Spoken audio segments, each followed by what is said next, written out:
আমার হাতের কাছে যা থাকে সেগুলোকেই আমি গাছ লাগানোর উপযোগী তৈরি করে ফেলি। এটা একটা তেলের বোতল ছিল, এটাকে আমি রং করছি।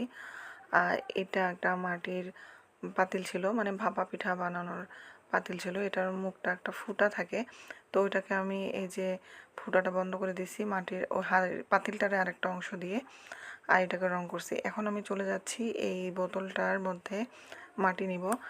এই বোতলের মাটিগুলো আমি হচ্ছে সবসময় মাটি রেডি করে রাখি একটা বস্তার মধ্যে। আমার মাটি রেডি করা আছে, আমি কখন কোন গাছ লাগাবো তার তো কোনো ঠিক ঠিকানা নাই। তো আমি মাটির মধ্যে বোতলের মধ্যে মাটি রেডি করে নিলাম এবং এটা নিয়ে আমি এখন চলে যাব আমার ছাদে।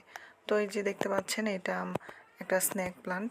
এইটাকে আমি এখন এখানে লাগিয়ে দেব।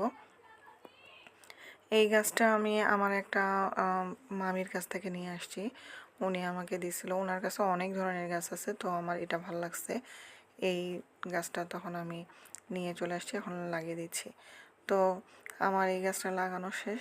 আমার বাগানে একটা নতুন সদস্য হয়ে গেল। দেখুন তো কেমন দেখাচ্ছে আমার বাগানের এই নতুন সদস্যটাকে।